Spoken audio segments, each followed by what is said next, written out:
You are not born a hero. You are born unnecessary. Castile, late 15th century, a dusty village where the land belongs not to you, but to those who wear coats of arms. You have no coat of arms, no land, no chances. After the marriage of Isabella I of Castile and Ferdinand II of Aragon, Spain gathers into a fist. The crown strengthens. Minor hidalgos grow poor. 1492, Granada falls. The Reconquista is over. The Moors are driven out. The war that fed men like you is finished. Soldiers are no longer needed. Swords remain without work. Without war, you are just a hungry man with a habit of violence. That same year, 1492, Christopher Columbus's fleet leaves Palos. You do not yet know his name, but you know something else. Beyond the ocean, they promise gold. Not land, gold. Fast, without inheritance, without birthright. Your father served a lord and died without a piece of his own field. You grow up on stories of glory and trophies, of bodies, of plunder, of how the world is divided between those who take and those who are taken. 1504, Isabella dies. The crown cracks. Europe stirs. Spain searches for new sources of money. You listen to rumors in a port tavern in Seville. They say there are cities of stone and gold across the sea. They say the king allows everything if you pay the fifth. You are 15. You have nothing, and that is already enough to sail. You step onto the island, and the air sticks to your skin. This is not Castile. This is a wet prison without walls. 1509, Santo Domingo. Spanish houses stand among palm trees like splinters. You quickly understand, gold does not lie on the shore. It is torn from rivers by Indian hands. The system already exists. The encomienda. Paper gives you people. People give you metal. Metal gives you a name. 1511. Dominican Antonio de Montesinos delivers a sermon against cruelty. You stand outside the church. Words about sin and souls pass by you. You count sacks. Only the weight matters. The Taino die faster than you learn their names. Disease does half the work. Smallpox arrives without a sword.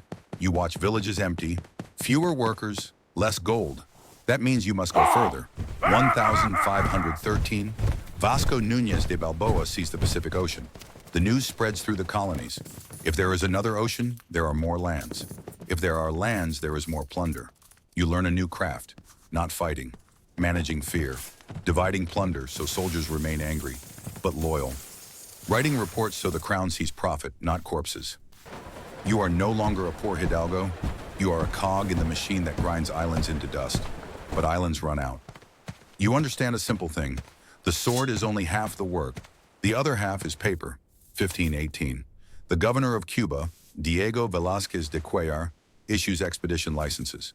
Without a signature, you are a pirate. With a signature, a servant of the crown. You obtain permission, not by force, by connections, debts, promises of the fifth. You buy a horse. In the New World, it is almost a mythical creature. One rider equals 10 men on foot. The Indians have never seen cavalry. Fear works better than steel.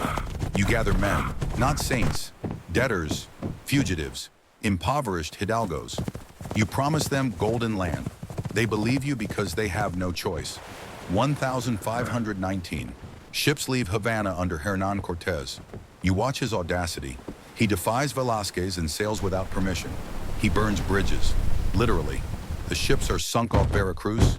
You learn another tool. Allies. Tlaxcala against Montezuma. Tribe against empire. You give hope to some, fear to others, and you always keep the gold. 1519. Tenochtitlan shocks you with its scale. Stone, canals, order. These are not savages. This is a system. That means it can be broken. You wear steel, a cross, and a royal charter. That is enough to destroy states, as long as they believe you are a guest. You are no longer an adventurer. You become a function. 1521. Tenochtitlan falls. The city rots in water. Bodies float between stone bridges. Cuauhtémoc is captured. The Aztec Empire closes like an account book. You stand among the ruins and understand. This is not the end of war. This is the beginning of administration. 1522. King Charles V confirms Cortés as governor of New Spain. Paper seals blood. Empire becomes province. You receive an encomienda. Now you have Indians by law. The law is written in Seville, but it lives here among ruins. You learn to count not only gold, but people. How much you can extract before they die. How many must be baptized to satisfy the bishop? How much to send to the crown to avoid replacement? 1,524. Franciscans arrive in Mexico. Monks build churches over temples.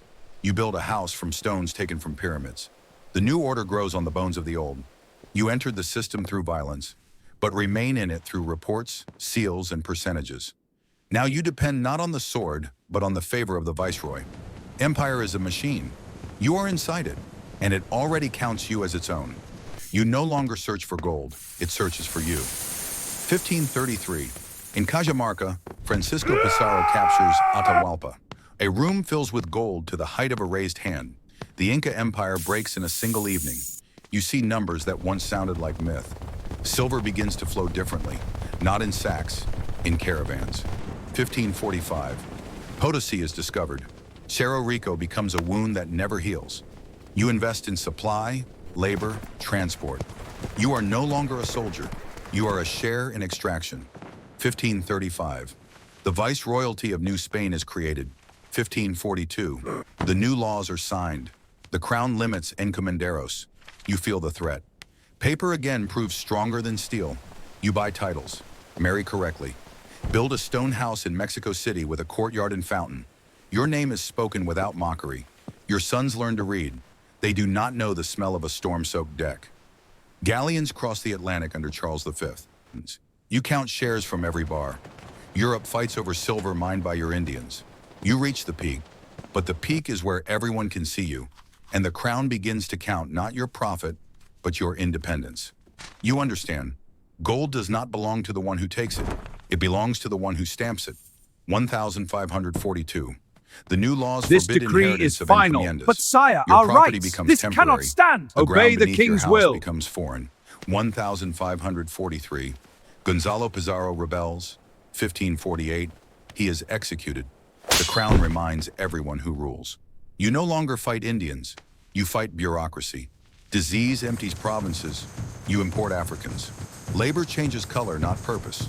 1556. Philip II becomes king. He does not know you. That is dangerous. Your sons are Spanish by blood, American by reality. The crown sees them as strangers. You grow old, empire grows young. 1571. Francis Drake attacks Spanish ports. 1572. Spain absorbs Portugal. 1573. The Armada sinks. The empire is no longer invincible.